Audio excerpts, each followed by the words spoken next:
আসসালামু আলাইকুম বন্ধুরা, দেখেন তো কি পাতা নিয়ে এসেছি, কি রেসিপি দেখাবো। আজকে এমন একটা রেসিপি দেখাবো যেটা হচ্ছে খেলে যাদের চোখের পাওয়ার কম, এদের জন্য অনেক অনেক উপকারী একটা খাবার। এটা ডক্টররাই সাজেস্ট করে খাওয়ার জন্য।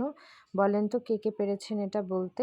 এটা হচ্ছে দুধমান কচু। এই কচুতে একদমই কোনো গলা চুলকায় না, গলা চুলকানোর কোনো ভয়ই নাই। আমি এখানে লেবুর রস ইউজ করব না। তো এখানে নিয়ে নিয়েছি লবণ, কাঁচামরিচ, রসুন ও পেঁয়াজ কাটা।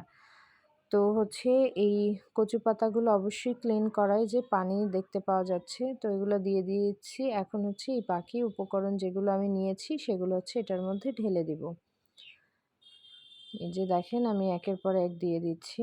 এটা কিন্তু আ ভীষণ উপকারী একটা খাবার। আপনারা অবশ্যই, অবশ্যই আমি সাজেস্ট করব এটা খাবেন যাদের চোখের পাওয়ারে প্রবলেম আছে।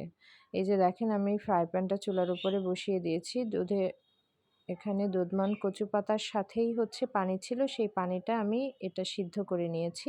এখন হচ্ছে পানি টেনে গেছে, তারপরে একটু এটাকে নেড়েচেড়ে নিব যাতে একটু লাগা লাগা ভাব আসে। তো আমি দেখাবো কোন পর্যায়ে এটা আসলে হয়ে যাবে। এই যে দেখেন হয়ে গেছে। এরপরে হচ্ছে এটাকে আমি নিয়ে নিব শিলনোড়ায়। তবে শিলনোড়ায় হচ্ছে ভর্তা বেটে খেলে না খুব বেশি টেস্টি হয়। তো এখানে সবকিছু দেয়াই আছে। আমি এই যে বেটে নিয়েছি। তারপরে একটু করে আমি হচ্ছে সরিষার তেল দিয়ে দিচ্ছি। তো এইটা যেহেতু একদম গলা চুলকায় না, তো হচ্ছে লেবুর রস দেওয়ার কোনো দরকার নেই। আপনারা যদি এভাবে দুধমান কচু পাতা ছাড়া অন্য কচু পাতা করে এভাবেই করতে পারেন, তবে এখানে একটু করে লেবুর রস দিয়ে দিবেন সেখানে, কারণ সেগুলো গলা চুলকাতে পারে।